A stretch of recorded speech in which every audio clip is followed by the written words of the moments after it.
guys, so welcome to Working Harmonious with your dental lab, Meta Impressions and Troubleshooting Drop Nachos. I am here in Philadelphia. We have a special guest who I'm going to introduce you to in a second. I will scan all the people that we have here with us for our Zoom. We have all of our Einstein residents who all, for one, are going to go into the cold, harsh world of real dentistry and leave the warm environment of Albert Einstein. So this is a perfect end to our lectures here. So I'm thrilled to introduce my friend, lab partner, key resource, John Wilson. He's going to tell you about our relationship here in a second. But I want to tell you the goals for this webinar here. First, a 1-hour webinar on how to fix everything in working with your dental lab is a big task. So if you need any information afterwards, or we don't get to something, just shoot us an email, and I'll be happy to send you guys a list of key tips from things that John and I talk about. This is Drew waving hi. Remember, when you got dental in the real world of dentistry, be nice to each other just like you were here at Einstein. Don't become some weird dentist that stares at their phone during C and doesn't talk to people. Have you ever seen that, John? A dentist staring at their phone, not talking to people at a CE course? Oh, absolutely. It's that afraid to reach your hand out and talk to the guy next to you. So yeah, so just be nice, be normal, and get out there and do this. The learning objectives and things for your lab that we'll talk about is preparation design for a single posterior crown, material selection, and common challenges from both the dentist and lab perspective. So I know it's exciting to do full arch cases and veneers, but the workhorse, especially for associates in our practice, is the single tooth posterior crown, something that you really need to master and figure out how to troubleshoot. Also, treatment planning and sequencing implant overdenture cases, both fixed and removable. Troubleshooting tips for chairside success and when to retake an impression. This is going to say here a second. And what makes an impression goodish. I think what's difficult is to look down at an impression and say, is this good enough to send to a lab? So a lot of times you might say you want to do your best impression ever, right? If it takes you 6 impressions to get that, and you only have an hour and a half for a crown appointment, you're going to have to figure out how to self-evaluate. And managing the relationship between all parties for optimal success with special attention for being honest and open communication in the spirit of patient care. Each party has to kind of be willing and aware of how they can do the best job so it's successful. So surprisingly, they don't teach us much about this in dental school. So I'd like to welcome John Wilson. Let him tell you a little about himself, and then we will be off and running on some of the things we'll talk about. Wow, what an introduction. Thanks, Paul. So yeah, I've been a dental lab tech for going on 35 years now. We started as a classically trained denture tech and morphed into implants and obviously digital dentistry. And my lab specializes in implant restorations and more comprehensive treatment plans, but we still do the bread and butter stuff as well. We know coming out of school that, that's going to be your biggest cash cow to get rolling on this stuff. Everybody wants to do the big cases, but, it's the little cases that, pay for the bottom line. Perfect. We might have to go back to computer sound. Hold on one sec, John. You can still hear you. Okay. Great. So, John, tell us, where are you here on Earth for today? Well, I'm out here in California. My little lab's in a city called Yucaipa, California. It's right in between San Diego and Los Angeles, a little more inland. So I'm about an hour from the mountains to go skiing and an hour from the ocean to go surfing. And both of those things I love to do. So. Shocker, good weather out there. You will come to Philadelphia occasionally, eat all of our good food, and walk around in our very highly manageable city, then retreat back to California. So we'll look forward to seeing you in person sometime soon. But I know California people, you like to stay out there. Yeah, it's kind of hard, when you get to see you in the good time of the year, that's awesome. I've been going to Chicago midwinter for a lot of years, and it's always horrible. It's the worst time of the year to go. So, the next summertime CE back in Philly, I might have to just make a trip back there because God knows that cheesesteak is pretty good. So. To attract you with food. So, and also we'll talk about posterior single implant tooth crowns as well. Sure. So let me just move forward here. About a little bit about me. John has known me well before Dr. Nacho time. Dr. Nacho and Dental Nachos came from all the different toppings of my life. private practice parent or partner, transitions broker, dental implant courses, the Dental Amigos, Rittenhouse Consulting, Albert Einstein with you guys in the Dental Nachos Facebook group. John remembers a time where the only way we could communicate really was the phone. Even email was too I don't know, you check your email. I don't know if you guys remember this time, but you would check your email like twice a day only.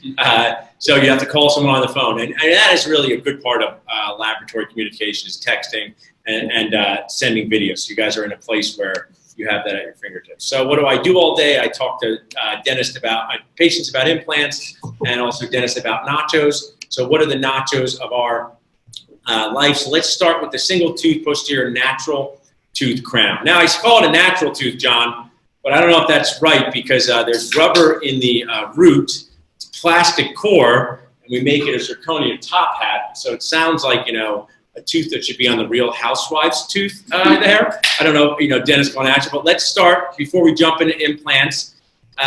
We have, you know, awesome residents here. They're going to leave their residency program. One of their concerns was, you know, they might not have mentors. It's only themselves. They could be working in an office by themselves.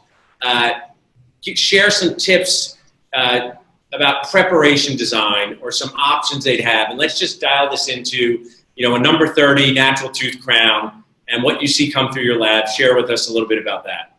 Sure. So, you know, the truth of the matter is what they teach you in school and what you're going to produce in the real world is going to be based on experience and your time. You know, if you have 3 ops rolling and you got a real nasty one, then the patient can't open up, you know, you're going to have to drop your expectations. And with material science today, we still have the challenge of having to seal a margin regardless. And, you know, with technology as where we're moving forward with digital, you know, you can see things so much more, you know, clearly than you can with a PVS. But it's not to say that PVS is outdated. It's definitely going to make you a better dentist, be able to prep a restoration and get an impression and hit it on your first try. Because, you know, digital is just another tool, but you know you can't really excel at it if you don't know how to isolate the field. And that's the biggest challenge that I see out there today is you know, hygiene's not the greatest. They come in, Mrs. Smith needs a crown, tissue's really nasty, but we're going to prep it anyways. And now we got to see a blood, and you know, we're doing all kinds of things to try to solve that, you know, with different types of topicals. But you know, the truth is, at the end of the day, if you can't see it, I can't see it, and I'm going to be guessing at it. So you got to be just, you know, realistic with what you're. John, we're going to have a special slide on talking about impressions. But I like that about retraction. Sure. So we talk about using, you know, cord, using some material. Where do you see the most challenging parts for dentists? You know, or like we talk about dentist challenges with retraction. Is it because people have abandoned using cord because it's hard to pack? Is that still what you would call the best way for them to get adequate retraction?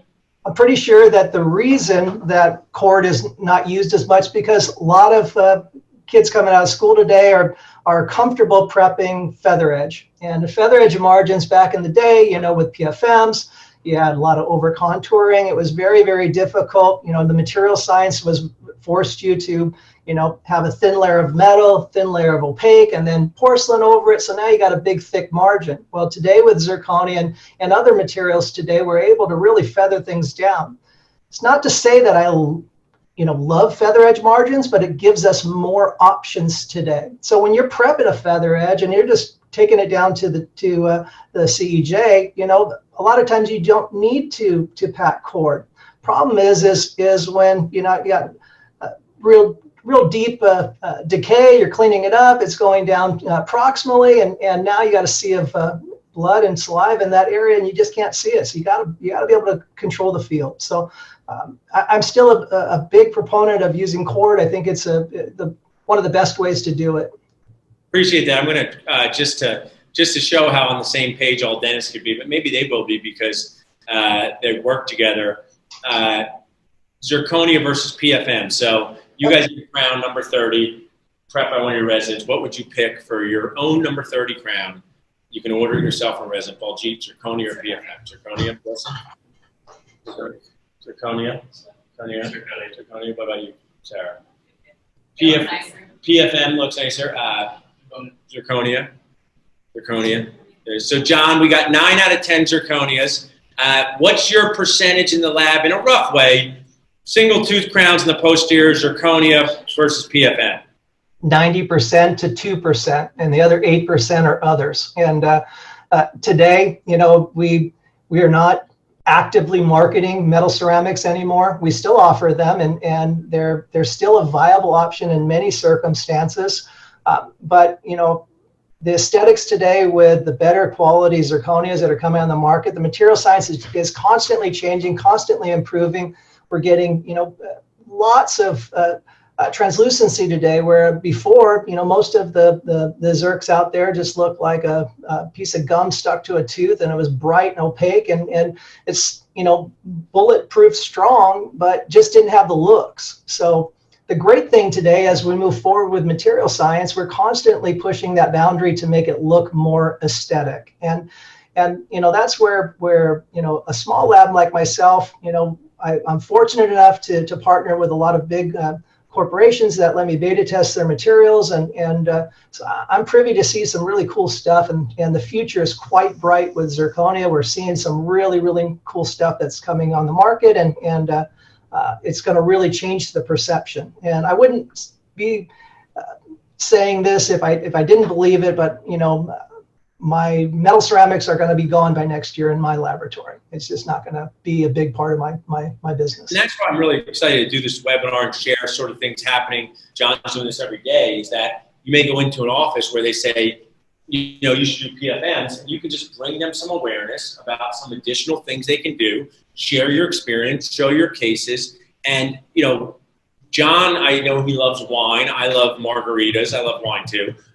But you can't go the glass of wine prices are like made up. It's like, what's this glass of wine? $32? Like, all right, I guess I'll have to buy it. But you can't go with $14 and get a $30 glass of wine, or $5 and get a margarita at Alves. I brought John to Alves. So just without saying your exact fees, John, because it's not important, percentage of someone wants a zirconia crown or a metal ceramic crown on a number 30. Is it half as much, 2/3 as much to get zirconia? Because these associates will also be paying a portion of their own lab bill, or even just owners who have associates. What kind of ratio is that there? So here in my lab, it's a bit different because we use high-end materials, and metal ceramics. The vast part of the cost of that restoration is the alloy used, and we do not use any base metal in my laboratory. We just don't believe in it. A lot of people that are prescribing PFMs today are looking for a cost-conscious restoration. And truthfully, with technology, it's less expensive to do a zirconia crown than even a base metal crown, based on labor and how your laboratory is positioned with technology.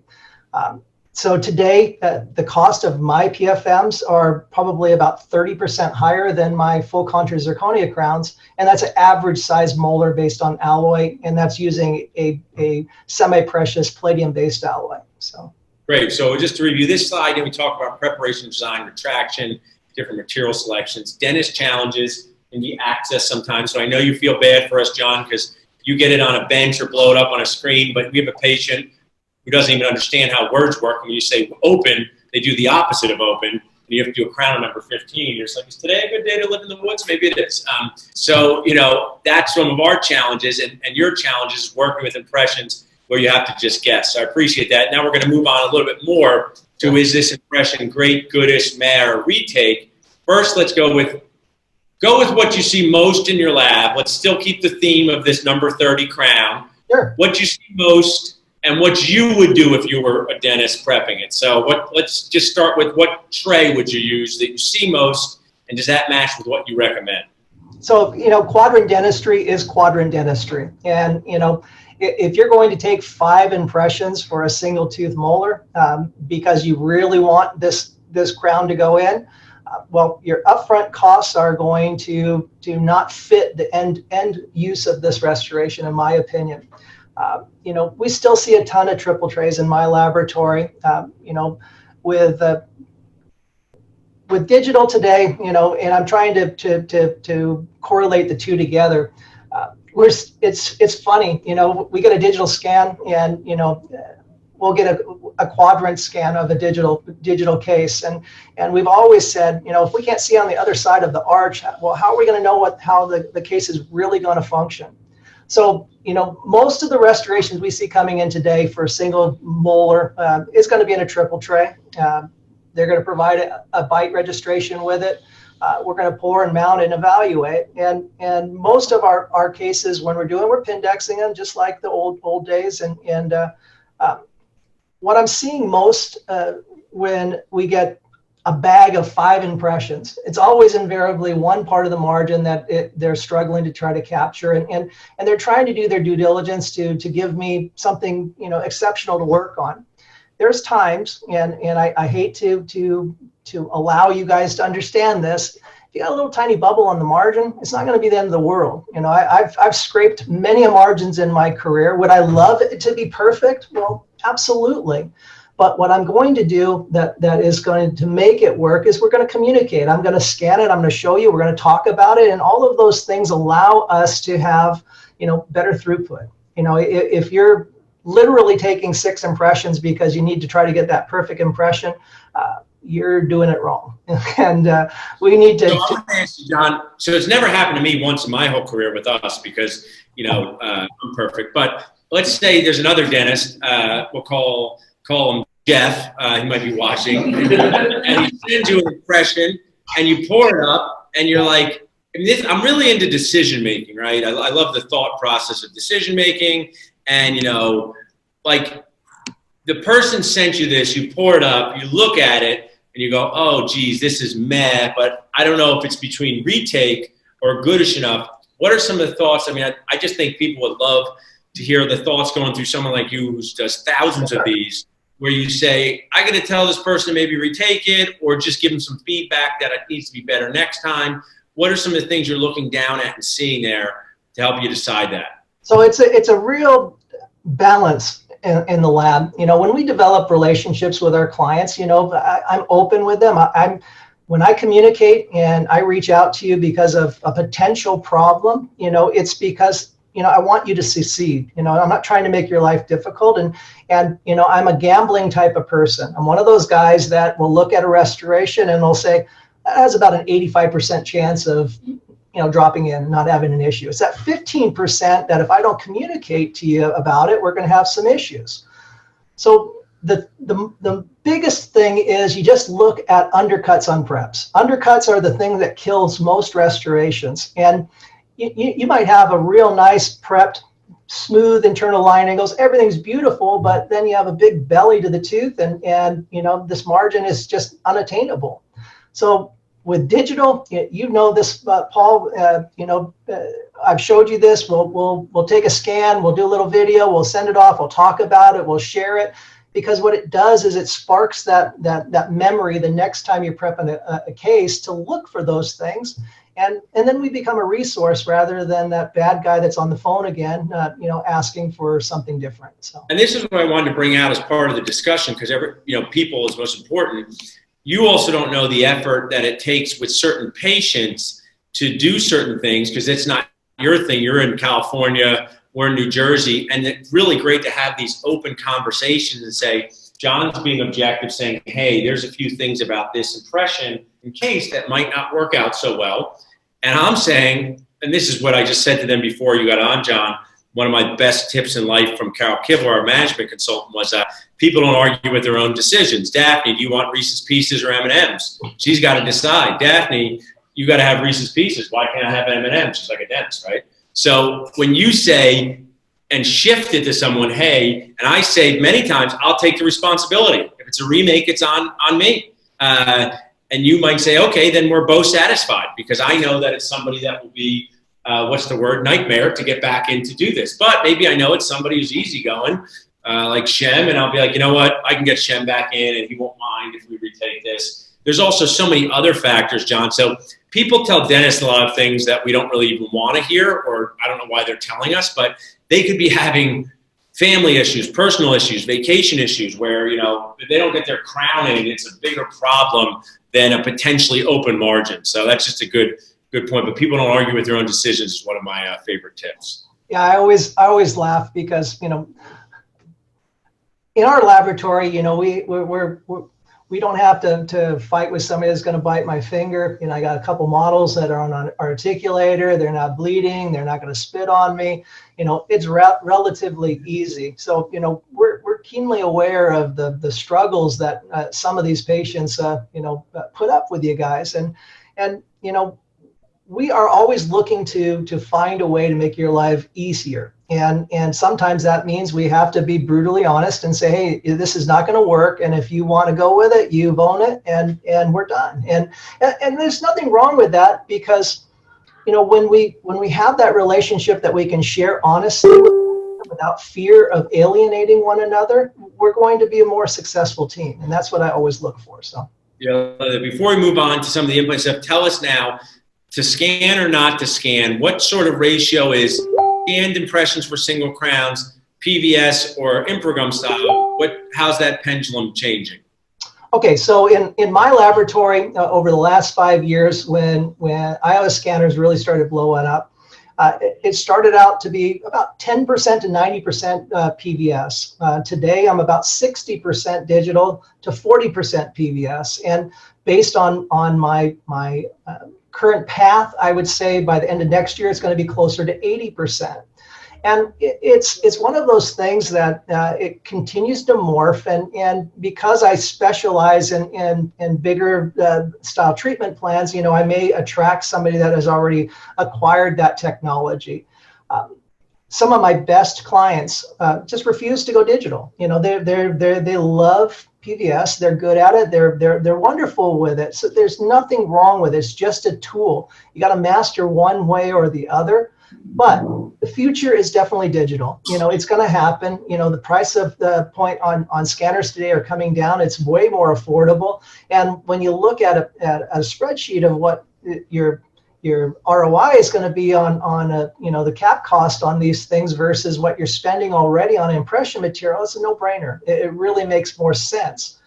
Also, Dennis, I don't want to cut you off, but as you're just going through it, John, what if someone's getting in? I do a lot of my first type courses. My first scanner, what would be the John Wilson recommendation if we turned it over to you and said, we will purchase what you want, what you think is a good one? I know there's many. And what's the first one for scanning to mainly focus on single teeth dentistry?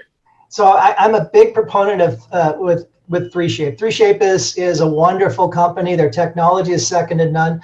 There's a ton of other scanners on the market today that are really good up and coming scanners for less money.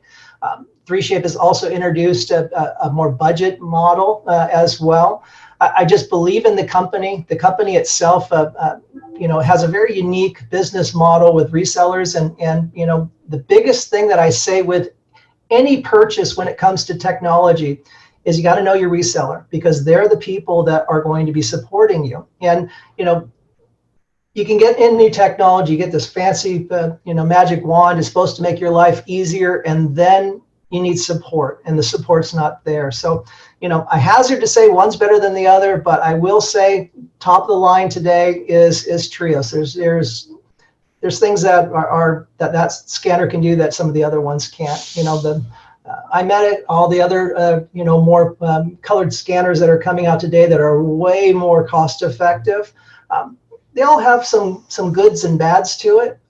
But literally, we see a full gamut of every IO scanner on the market. You know, we take CEREC scans, we take iTero scans, we take Plan Scan, we take CareStream, TrueDef, and Trios. And by far the most popular scan in my lab to work on is a Trios scan. So, nice. Any of you guys go in an office where you definitely know they have a scanner? Yeah. You do there. So will they have training there for you on that, or? We were lucky we had some training lines. Oh, nice. Which kind of you guys have Einstein? Trios. Oh, cool. That's Trios to me is very intuitive, and honestly, you know, if you've worked with any IO scanner, they're all very similar. They all have their little quirks, and like anything else, you have to pay your tuition to learn how to master the magic wand. And but ultimately, at the end of the day, what digital does that PVS struggles with is it gives you the ability to see clearly without expensing anything other than a short amount of time. And that's why I like digital so much. Makes you So better. John, I hope you compliment me because I've spent half the time on the natural tooth. So, before we move into implants, I want to do the Tacos teeth. We've done half the time on that. And I will move into the implants away from the natural tooth. Just want to point that out, that I give the natural tooth plenty of attention. It's a big piece of what you guys do. In all seriousness, getting down your systems for doing a single tooth crown is important. It's something that you can, it's more productive than fillings, right? It's more productive than fillings. It does require patients to have some confidence in you because it's a more expensive procedure, multiple steps, so it's important. But now we'll move on to the 5 most important letters in our alphabet. What's in it for me? So we're now going to talk about restoring the posterior single tooth crown. I will tell a little bit my relationship with John. In 2009, there was a site called Dental Town. People still use it. I was struggling with implant crown inserts from large laboratories. I saw this John Wilson guy. I said, hey, why don't you I'll give you a chance, try just implant crowns, because I was like a very narrow-minded dentist. I said, I'll just send John implant crowns. So that's how we got started. And for you guys who are going to go out to be associates, and anybody on the Zoom webinar, you guys can type in some questions too along the way because it's interactive here. Anybody up there? So what's in it for me? Restoring an implant crown is very low stress, right? People say you have to know a lot to restore implants. And I say, what else do you have to know besides how to use a screwdriver?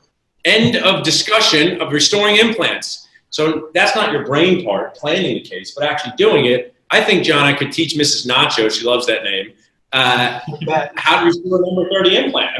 Who couldn't teach someone how to do this? You don't need to be a dentist. Like, hey, have you ever used a screwdriver? You're 90% of the way there, right? So low stress chairside procedure, high revenue, it's rewarding for the patient and team. So that's part of your why. But let's talk about case. So this is a case I did with John, traditional PFM, screw retained crown from probably 6 or 7 years ago. That was what we were doing at the time. Why is this important? Because restoring implants helps you battle the insurance gap that we're all seeing. Insurance is like a coupon, this coupon from Bed Bath & Beyond. Right now, restoring implants is not as effective as other procedures that we do in general dentistry. So it's another why as to why implants are a big piece of what you do. Hopefully, I throw in a lot of tips. It's a real nacho plate lecture here, John. So this isn't really part for a lab, but this is called a day sheet. I don't know if you've ever seen these, John. This is all the work you did at the end of a day. So if you're a periodontist, you're like, I did 10 things and it was $12,000. How nice was that, right? Sometimes you're a general dentist, you're like, I did 42 things and it was $800, right? So when you're a general dentist, there's a lot of low reimbursed procedures, but restoring implants, you look at these days here, it's not so much about the total, but more about the average production per patient. Because as you will see, even at Einstein, on a day that's busy for you, Feifei, how many patients do you see at Einstein? 6. So 6 patients she sees, John, okay? How about you, Sarah? How busy day? 8 patients maybe, right? Now, give me your most days. A couple people cancel. How many human beings' faces are you seeing? Non-chiefs right now, first years. 5, right, maybe. So if you look here on these days, 10 patients seen for the restoring implant day. So like Dennis P. Diddy said, more patients, more problems. Because that's more people. You got to be like, hey, Mrs. Smith, how's it going for you? Oh, your cat was ran over. I'm sorry, right? Hey, how's it going for you? It's very exhausting to see a lot of different human beings, unrelated to how many procedures you do on them. So when you can have days where less patients make up more, fewer patients make up more revenue, it's a great day for you. So that's another part of the why. So let's talk about some of these decisions we make in restoring. Move along here a little bit. Real quick, John, you and I talk all the time, and you see my Facebook all the time. Yep. But John knows, been with us for years, 2005 to 2015. John came into our lives in 2009. And in 2010, we were producing almost $400,000 a year in just endo. Feifei, Mike, just your work. And that number has dropped dramatically. Our implant number has gone up. And why has this happened? And we send John less single teeth natural teeth cases, and it's because of the fractured tooth. We see more of these in our lives. So the fractured tooth results in implant dentistry a lot, and people are living a long time. You know, I've taught you a lot of scripts over the years, so I hope you guys use this one in private practice. Hey, it's like stepping on a piece of ice. Can't uncrack it. We never know when it's going to crack more. Because patients say this to us, John. Sometimes I know you're jealous. You don't get to see 27 people who hate you each day, but we do. And you're like, I got a bubble that comes up on my gum. Is that normal? I'm like, does any of your other teeth do that, crazy person? So patients will do anything to get out of coming to the dentist. And one of the things where I will share with John, and he probably can see some of the patients' names, we used to maintain more teeth with fractures in them, right? And we would do a root canal, prep the tooth, do a crown. And my dad used to always say this, John, he's like, it's not so much about the money, that's a lot of work, right? Endodontist does a root canal, build the tooth up, and then it's frustrating when it comes back a year later with a bubble and it needs to be extracted for an implant. So John's probably seen the same name, Bill Guacamole, for a number 30 natural tooth crown. 2.5 years later, Bill Guacamole needs an implant. And what's morphed over time for us is that does it make sense to maintain these teeth that show fractures inside of them? So that's what's led to more of our implant dentistry. John will see this year. He sees many of these in his lab. Silginot, they're one of my sponsors. They send me free puppies and margaritas and money. But John, for a second, I do want to ask you about this. And you don't have to prove me right or wrong. Be honest, and you are honest. Yep.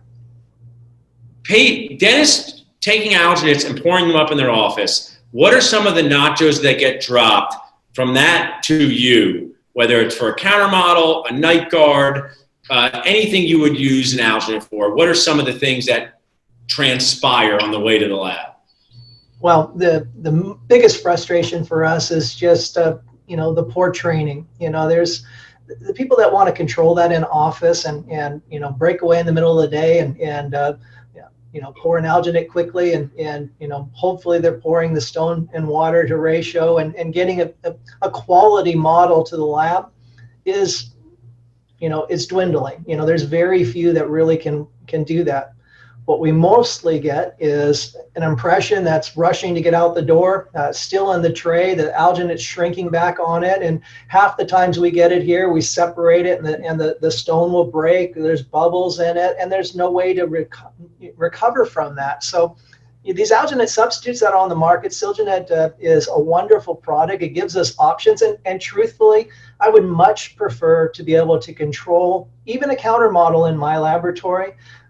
You know, it allows us to work, you know, more efficiently, and truthfully, it's just nicer to work on a good model that doesn't have, you know, Swiss cheese holes everywhere, and that's what we see mostly coming in the door. So, and I'm glad you pointed out the other point that I had to say, John, is I went to a dental. My dad, all kids of dentists, their parents make them like show up at a lab when they're in high school and be like, watch them for a while. So I went to a lab back in '93, didn't know anything. But I do remember, you know, the lab owner, like the Johns, like hang with the model guy, because I probably was just, you know, an annoyance to him, but he was a nice guy. But I do remember that model guy, you know, he worked like a NASCAR person. I don't know how your lab works, but, you know, you have more digital now. But imagine, you know, those people, it's just like anything in life. The reps that someone gets pouring those models far superior to you and your assistant. And also, dental assistants have tough lives. So do you think that they feel like running back to a dirty lab with a half-broken vibrator and pouring up an alginate at 3:31 p.m. and hopefully not having something happen to it? So, you know, I think that's something that you can introduce into where you work.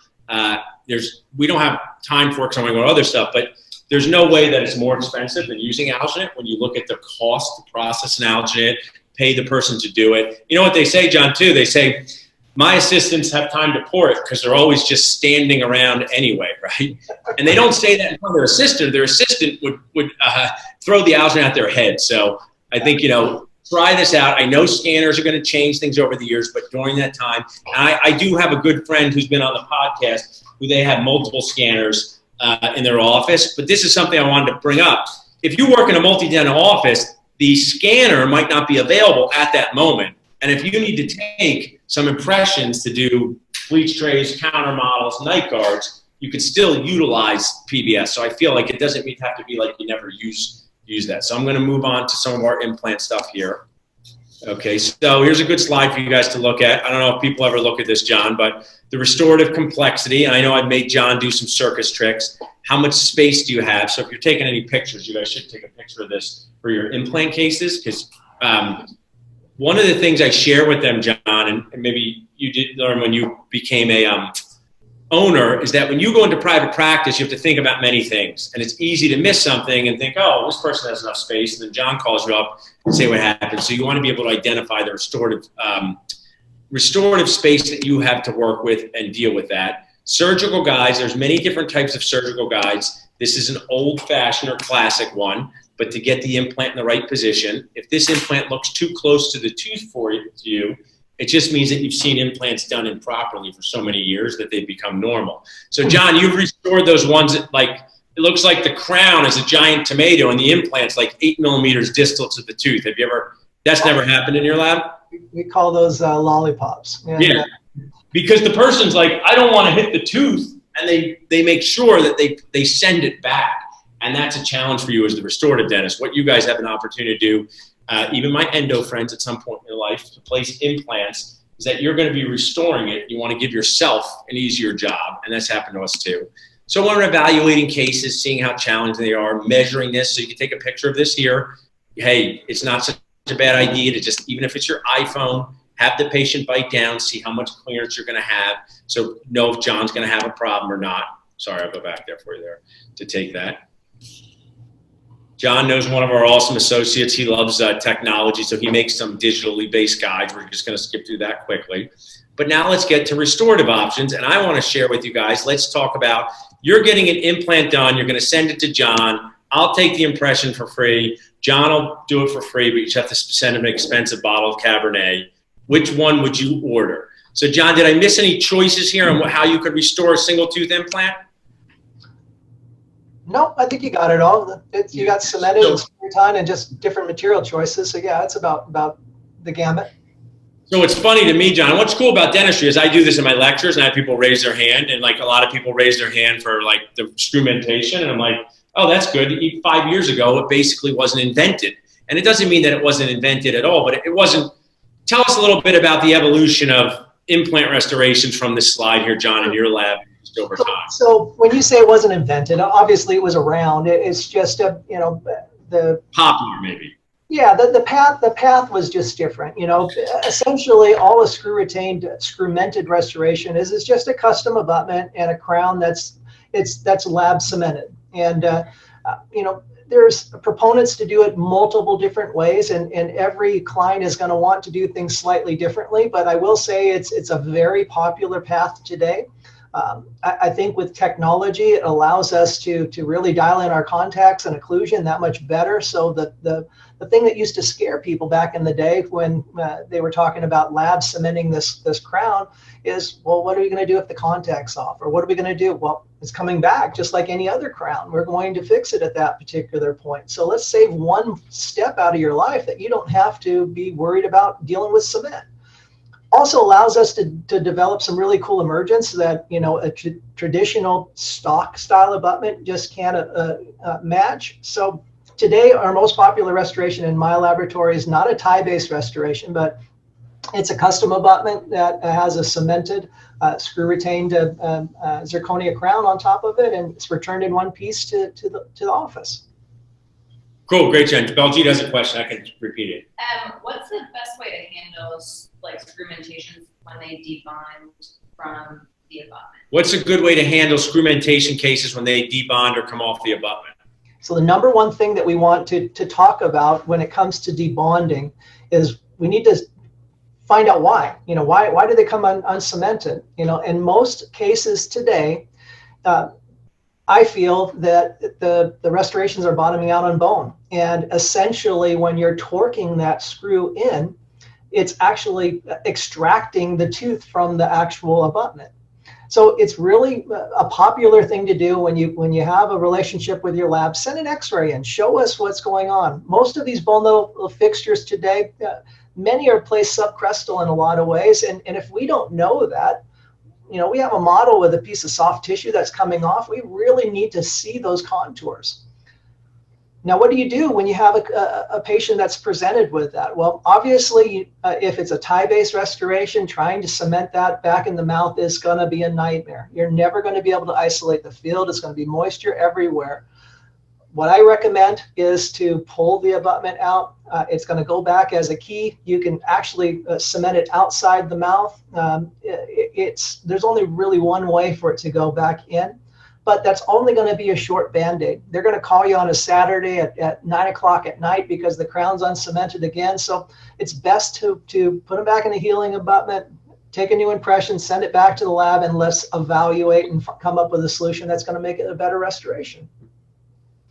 That's just part of the troubleshooting that goes along with things. So it's dentist for some reason, John. So I'm going to share some things that you've shown me over the years that have made my life a lot easier. We talk about open and closed tray impressions. Yep. I do the majority of closed tray impressions for single teeth. I know they both work. Just one doesn't come with a tremendous amount of fear of getting the impression locked in forever. So I choose not that one. But I know that's a personal decision. But I've done hundreds, if not thousands, of cases with John doing closed tray impressions, and both options have good points and bad points. Let me just jump in here real quick, but Paul, Sure. on that slide real quick. So what you said is absolutely gospel. I want your comfort level to be at the maximum when you're taking these types of impressions. And when it comes to single tooth restorations, there's absolutely no reason you have to do an open tray impression. With that being said, there's better impression copings on the market. There's some of these third-party knockoff style fixtures out there that they want to be the end-all be-all of the impression coping to utilize it in multiple different ways, and they just don't work well in a closed tray format. So knowing your materials, that Hyacin is a wonderful product. It literally is very easy to locate back into the impression. It's just really predictable. The one pearl that I want to give you is just understanding your PVS material, and people's understanding of why they use a light body around an impression coping just blows my mind. You don't need to do that. You guys really want to have a shore hardness of a material around 80 shore hardness. Emperor gum works great. Everybody hates polyether material, but it's really a solid material to use this stuff. You want to use PVS? Great. Just use a medium body. You're not going to need to use a light body in this stuff. And truthfully, the medium body is going to allow that insertion of that impression coping way more precisely than having a bunch of wash material that's going to have a very low durometer. So that's a good point, because that brings me my first thing where John has the courage to say to dentists, so I was using light body and heavy body. He said, why don't you use medium body? And since I'm not an insane person, I was like, I'll try that. Some dentists never want to talk to you again for some reason, but that's what you want, some feedback. People say they want some feedback, and it's important. So that was one of the changes I made working with John years ago, which was a big help. Another one, as we see here, let's just go through this here a second. This was a case. So one of the things I was most impressed about John when I first met him was I would ask for custom abutments from other labs, and they would look like bad number 20 crown preps that would fail practical in dental school. So I was like, how is this going to stay on? So I was impressed that he would make custom abutments that look like crown preps, like the one you see here. And, we're more just focusing on the lab stuff, but try it in, take a bite when you check the seat, torque, put something over the top of it. Why I use custom abutments just simplifies your inventory, hard to keep track of things.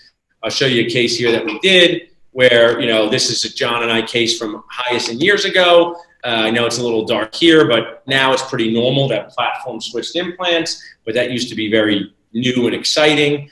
One thing I have to say to you guys as residents, so when this crown was cemented, it's a cemented case. What if you could see the metal margin of the abutment? What would you say to the patient? No, I like that. That's best. First, don't speak unless spoken to. Too much with the word dentist. Oh, your crown's in, but don't say that part, right? Just say, oh, your crown's in, things are good. This is, of course, from acceptable to better. I'm assuming you're not going to cement the crown with a giant open contact on purpose. So I'm saying don't be a weird dentist and say everything in your mind. Keep it up in here, right? So when I did this, I'm like, oh, geez, I see the metal margin, but, you know, I don't know if you see this guy's teeth or this patient's teeth, Old Yeller over here. They're not exactly, you know, the most aesthetic teeth. So if he said anything, I'd say that's the way it's supposed to be because that helps you clean up the cement better. So it's just a quick little patient management tip here. Platform switching. The one thing that John and I have talked about is, I mean, does it make sense to take a post-op x-ray of your platform switched implant if it fits? And John's the right answer is to say yes, but like, I don't know, do you think it makes actual sense to do it after you insert an implant crown? It goes in, you screw it down, screw bottoms out. How does the x-ray help us? You guys take them at Einstein for platform switched implants? Do you ever change it after you've taken it? Yeah. You do? Only when it's screwed all the way and I took an x-ray. So, John, do your clients have challenges with x-rays for platform switched implants? Yeah, absolutely. Well, you know, it's funny because, you know, so often we see, you know, x-rays taken at really, you know, acute angles, not at that 90 degrees, and reading it is only one part of the problem. But, you know, now with the advent of bone growing over the top of these fixtures today, and, you know, from the restorative to all the way getting it in, we want to have a record of what's going on so that we can see where that bone is gonna have a trouble. So for us, you know, I always ask for them, you know, I would say maybe 50% of my clients send them on a routine basis. And generally we convert them over as soon as they have one bottom out on bone, and they send me a text in the afternoon at 3 o'clock as they're trying to get out the door, but now this crown's not seating, and I show them exactly what it is. And it's like an eye opener. So that communication, that little bit of information with a good laboratory that can read a radiograph is 100% going to save you sometime in your career. That's what I always say. So it's best to put it in. You just mentioned, I just posted a case on Dental Nachos the other day. You said, send me the x-ray of that, because everybody loves the implant sunk below the bone because that makes them feel good inside. I don't know why, but it just does. But then it's crazy because then it creates seating problems. And if the lab doesn't know that, it's a problem. So going through a couple more cases here as we move through and just finishing up with some troubleshooting tips. This was the case I did on one of my teachers from growing up, John, and haha, the tables have turned. Now I'm doing an implant with her. I used to just talk in the back of her class. So this is a case that I did and John and I did together. A couple things I want to show you here, closed tray impression. But this is John when he got through to me to use medium body impression material. But like a dentist moron over here, I was using a quadrant tray because I thought it would save me money, but it really just makes it more difficult on John. So he's like, hey, Paul, why don't you take a full arch impression, which is what I do now. Here's an example. They don't really sponsor me much. I wish they did, John, but I do like these 3M gag-free trays because they seem to be nice for implant crown impressions with not having too much impression material go on the palate. But this is medium body, heavy body, closed tray impression. And we'll talk a little about cement versus screw retained.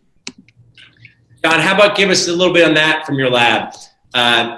So in my lab today, you know, it's gone full circle. You know, back when I started in implant restorations back in the early 90s, everything was, screw retained on UCLAs. And then in the late 90s, you know, stock abutments and cemented restorations came on board, really, really heavy. And you know, then we had a rash of all that peri-implantitis from unable to cleaning the cement out.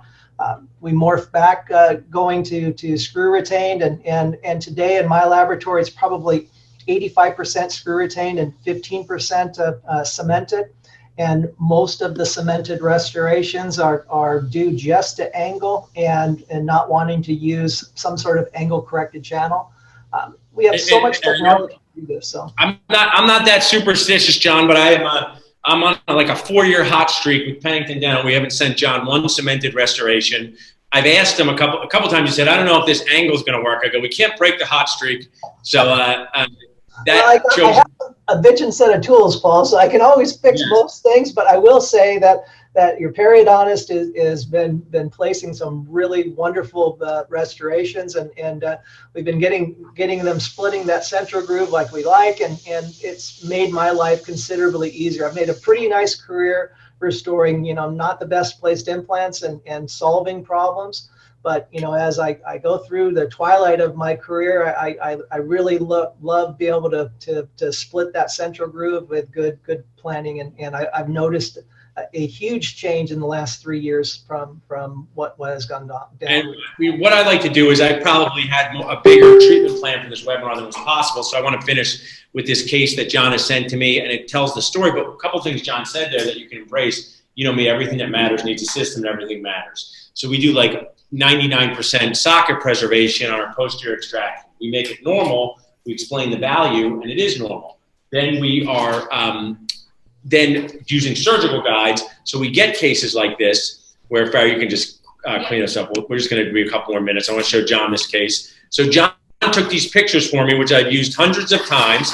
So it's a closed tray impression. He talks about splitting the central fossa. He makes me a man-made sulcus, right, John? In 2 seconds, you can do some tissue contouring. Yep. I always say if you work with a lab where you don't have to anesthetize your patients to insert it, they're not doing a good job with the dentist's favorite 2 words. If a dentist was going to have a boat, they would name it this. What is it? Emergence profile, right? So John made a nice emergence profile for us here. We're looking at the interclusal arch space. Here's his wax pattern. Real quick, and we have this room for only a couple more minutes, John, but I do want to say one thing. I know you don't do too many of these anymore, but why did they let dental students work with molten hot metal in the lab? Were they trying to just they're not like, hey, go fight a fire for one day, just so you know what it's like, right? I never understood that part. So John made a metal undercasting, made a PFM screw retained crown. I want to bring this or kind of wrap it up here, John. Here's this great emergence profile. Here's John, can you share us what that pink thing is there on the screen? Yeah, so this seating jig, Paul, back in the day, we were always looking to make these seating appointments that much more predictable and easy. And he had mentioned to me that, this little piece of plastic was going to help hold that crown in one piece. You don't have to have 4 hands in the mouth to try to get this restoration back. Seats on the adjacent to teeth and allows you to know that you're orienting the hex easily, very fast. Carry the crown, the screw, and everything back in one piece, and it's a safe way to be able to seat these restorations and really know definitively that it's in the right position. You're going to know right away. We're here with Dr. An, my awesome associate. All right, I'm going to stop this, John. Now, how many of you guys have used the seating jig this year?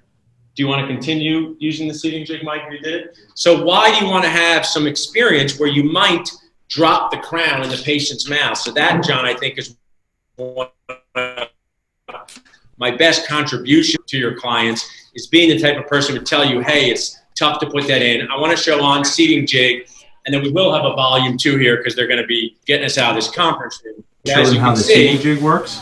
Oh man, it's not falling out, everyone. Turn it upside down. Without it falling out. Oh, so it's like a third hand. It does not fall out. I will check back and show you the that, to in a me, minute. John, is one of your best Nacho contributions even before Dr. Nacho. How many of those do you make now? Do most clients like using them? We put them on every case, and I would say 80% request it. The 20% that don't request it, they get it anyways. I bundle it in now. I don't line item it. And the truth is, when I do these things, you're dealing with a slippery little crown. So now you got a bigger piece of plastic that is a little rougher. It's easier for you to handle. You got your gloves on. That tactile sense is not as high. And this is just an additional way to have some security. And that's what we love. So what I realized, thanks, John, is we have plenty for volume 2. We'll get you guys queued in that. I want to give you guys the CE code. John, how could people reach out to you if they wanted to contact your lab? We have a promotional dental nachos deal as John being one of our awesome sponsors. So what's the best way to reach out to you? Sure. So we have a promo going on right now to get acquainted offer. I know a lot of you guys in the room there, already work with me, but when you get out into the real world and you get your feet wet, this offer is going to be open to you. Just send me an email at promo@sunrisedentallab.com. Give me your contact information and I'll reach back out, give you a really nice offer for your first screw retained on custom abutments screw-mented restoration for an all-inclusive fee of $350. So it's a promo that we're offering here. We want to get acquainted. We want to show you what we can do. There's a lot of value in partnering with a lab that wants to be your partner rather than just fill an RX. And that's my goal here in my lab. That's awesome, John. Well, we definitely have enough for volume 2. I got to run here in Philly, but thanks for that. Get back to making your crowns. Really appreciate your time. Everyone say bye to John. Bye. Thanks for your time. We'll do a volume 2 here. Here's the CE code. See you later, John. All right, take care, guys. 620 Nachos 8. And just real quick, I just want to put, hey guys, if you want a complimentary CE course, just text salsa to this. Some of you guys have this. It's on Tough Conversation. So, all right, online people, fun seeing you guys. And we will have a volume 2 with our lab soon. Thanks, guys. Thanks, Aaron.